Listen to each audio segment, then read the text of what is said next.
Ce débat, l'honorable député de Beauharnois-Salaberry. Merci, M. le Président. Merci. Et je voudrais signaler que je vais partager mon temps. Et avant de commencer, je dirais que ce serait vraiment important, je trouve ça très important de pouvoir appuyer aujourd'hui la motion d'opposition qui a été apportée par mon collègue de Vancouver-Kingsway. Étant donné que l'accord sur la promotion et la protection des investissements étrangers entre le Canada et la Chine est non seulement un accord risqué, voire même néfaste pour le Canada sur tous les plans, mais c'est la façon dont cet accord a été négocié et signé qui est encore plus dangereux.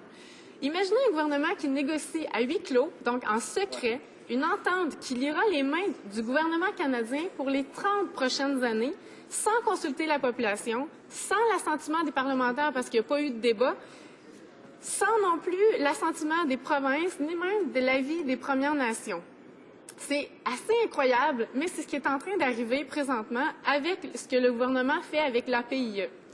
Après 18 ans de négociations dans les coulisses par les gouvernements antérieurs et par ce gouvernement conservateur, on nous présente cet accord comme un fait accompli sans qu'il y ait eu consultation d'un côté ou de l'autre. Le gouvernement n'a donc pas consulté les peuples autochtones, par exemple, et comme mon collègue l'a dit plus tôt, en vertu de l'article 35 de la Constitution, le gouvernement aurait pourtant eu l'obligation légale de consulter les peuples autochtones avant de prendre des mesures qui affectent leurs droits. Ça a été confirmé par la Cour suprême. Donc, tout projet d'exploitation des ressources qui pourrait avoir un impact sur les territoires autochtones doit faire l'objet de consultations auprès des Premières Nations. Face à la violation de ces droits, la nation Upakasat a déposé une injonction à la Cour fédérale pour empêcher la ratification de cette entente entre la Chine et le Canada. Pire, le gouvernement fédéral n'a pas consulté les provinces, alors que cet accord risque d'avoir des conséquences dans les champs de compétences provinciaux. D'ailleurs, un expert d'Oostgold Hall, Gus Van Harten, affirme que l'APIE pourrait être jugé inconstitutionnel parce qu'il permet de contester les lois provinciales dans des champs de compétences exclusifs aux provinces. Donc, après des années de négociations en secret, l'accord a été rendu public et soumis au Parlement sans aucune étude en comité, sans aucun débat de la part des parlementaires et sans le moindre vote, M. le Président. Pourtant, mon collègue de Vancouver-Kingsway a déposé une motion au Comité permanent du commerce international pour que le comité étudie cet accord. La motion n'a pas pu être débattue en public et, comme par hasard, aucune étude n'a été menée. Ensuite, en octobre, mon collègue d'Ottawa-Centre a lui aussi demandé un débat d'urgence, cette fois en Chambre, mais ça a été une demande qui a été encore une fois refusée. Ensuite, devant le secret entourant cet accord, les Canadiens ont protesté. Plus de 80 000 personnes ont signé une pétition en ligne et envoyé un message clair aux conservateurs pour exprimer leurs préoccupations. Mais encore une fois, aucune réponse. Le gouvernement se cache et refuse de rendre des comptes. Le plus étrange, c'est que le gouvernement n'a pas encore ratifié l'accord plus de 5 mois après l'avoir signé. Cette attitude sème la confusion chez les investisseurs et nuit à l'économie. On sent la même incompétence que dans le dossier de Nexen. Les conservateurs ratent les délais, rejettent les demandes sans explication et omettent de communiquer les directives claires. Et maintenant, dans le dossier de l'accord Canada-Chine, c'est le silence total.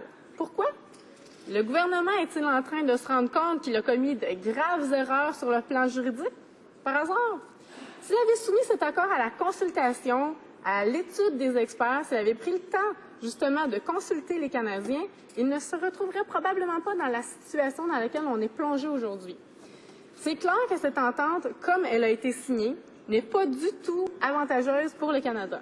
Les entreprises canadiennes avaient besoin d'un accord qui leur aurait permis d'accéder au marché chinois, ce qui n'est pas du tout le cas.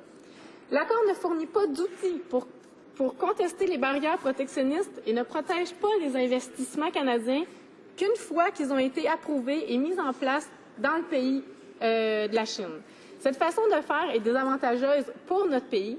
Et en 2011, le Canada avait investi 4,5 milliards de dollars en Chine.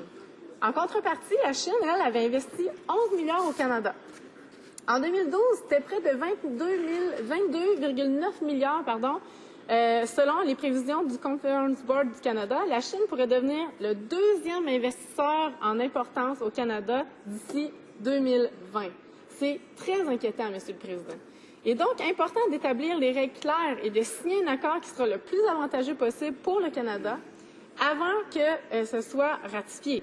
Et les risques sur le plan environnemental sont énormes. En effet, l'accord permet aux investisseurs chinois de contester les lois canadiennes devant les tribunaux internationaux. Ces tribunaux internationaux qui pourront être où le processus pourra être effectué en secret à la demande d'un des deux partenaires. Au terme de l'APIE, à l'article 6, une fois qu'une société chinoise est établie au Canada, elle doit obtenir le traitement national en ce qui concerne l'expansion et l'exploitation, ce qui veut dire qu'elle peut élargir ses activités tout comme une société canadienne.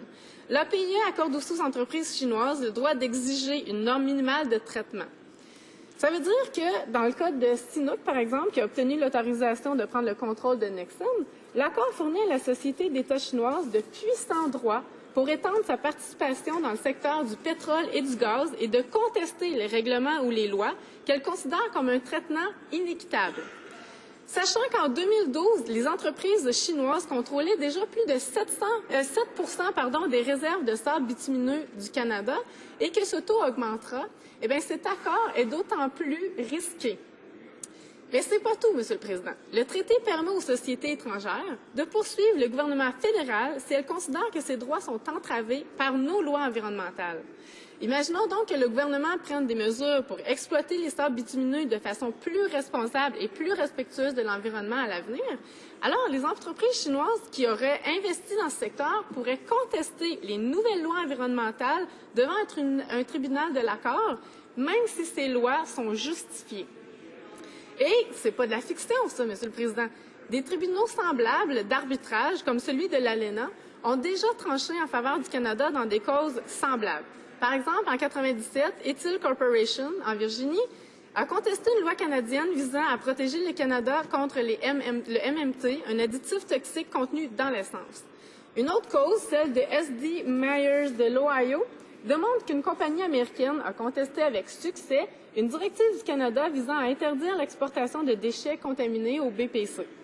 La décision du Canada était pourtant conforme à nos obligations en vertu de la Convention de Bâle sur les matières dangereuses. Plus récemment, la société américaine Lone Pine Resources a contesté le moratoire du Québec sur la fracturation hydraulique et l'entreprise Windstream s'en est pris au moratoire de l'Ontario sur les parcs éoliens en mer. Il semble bien que les mécanismes de règlement des différends créés par ces accords ne servent donc pas les intérêts des Canadiens. Des investisseurs canadiens ont présenté 16 demandes dans le cadre de l'ALENA, mais ils n'ont jamais gagné un seul procès. Jusqu'à maintenant, le gouvernement fédéral a versé 157 millions de dollars en pénalité au règlement. En fin de compte, ce sont les contribuables canadiens qui en payent les frais.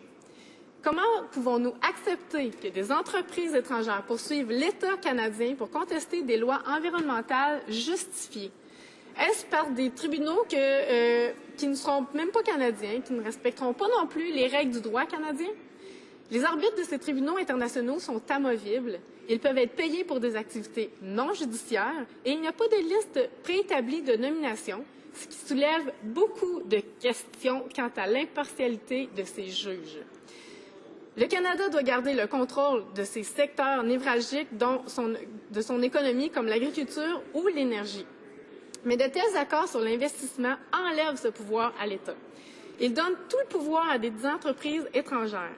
Or, qui d'autre que l'État canadien a la responsabilité de protéger l'environnement, la santé, la souveraineté et l'économie des Canadiens? L'erreur, trouver l'erreur, il n'y a personne de l'autre côté qui voit ces lacunes-là. Howard Mann de l'Institut international du développement durable met en garde les Canadiens contre cet accord. Le manque de définition claire du concept de traitement juste et équitable dans le texte du traité nous rend très vulnérables sur le plan environnemental, selon lui. En fait, le Canada a besoin d'un accord sur l'investissement, mais pas d'une entente comme l'APIA. Notre pays doit accroître le commerce et l'investissement avec la Chine et avec d'autres pays émergents, mais au moyen de bons accords qui servent vraiment nos intérêts et qui protègent nos investissements. Nous devons garder le contrôle de nos ressources naturelles et protéger notre environnement. Et nous ne pouvons donc pas donner le pouvoir aux entreprises étrangères de dicter nos lois environnementales. Tant que ces critères ne seront pas respectés, tout accord d'investissement, que ce soit avec la Chine ou avec n'importe quel autre pays, sera mauvais pour le Canada. Il n'est pas question de vendre le Canada et ses ressources naturelles aux compagnies étrangères. Donc, il est temps pour nous, Monsieur le Président, de reprendre les rênes de notre économie, d'investir là où il faut et d'effectuer des accords où on peut étudier de façon transparente et responsable. Merci.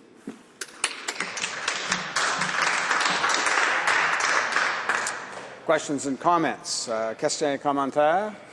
The honourable member for Winnipeg North. Yes, Mr. Speaker, I suspect the member might even be able to anticipate the question that I'm going to put forward. We've now had the Liberal Party bring forward 2 amendments.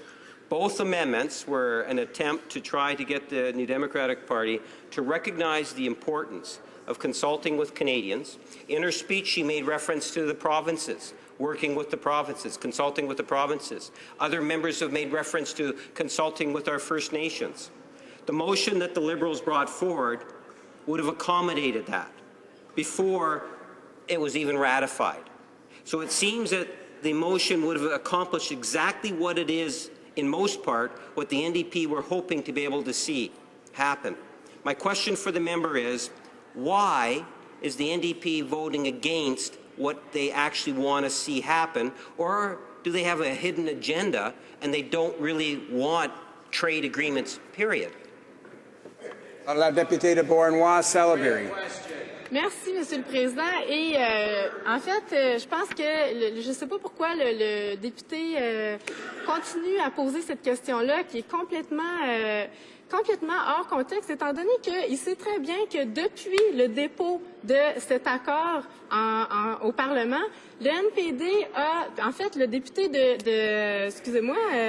député de Kingsway a déposé une motion au Comité du commerce international pour pouvoir étudier en profondeur cet accord. Il y a eu aussi une demande de débat d'urgence de la part du NPD pour en discuter en comité, en discuter en Chambre, et toutes ces demandes ont été refusées. Il y a eu plusieurs questions en Chambre aussi de la part du NPD envers les conservateurs pour savoir, pour avoir justement des informations supplémentaires concernant cet accord-là qui a été négocié de façon très opaque, sans aucune, dans le secret total à huis clos. Et les libéraux, où ils étaient pendant ce temps-là, on ne le sait pas, ils réagissent 6 mois plus tard. Là, il y a un problème. Là, si vraiment les libéraux trouvaient que c'était important, bien, ils appuieraient notre position, notre motion, et de redemanderaient aux conservateurs de retourner à leur table de dessin et de consulter les gens comme il se doit, les experts. Merci. Questions and comments. The honourable member for Laurier-Sainte-Marie.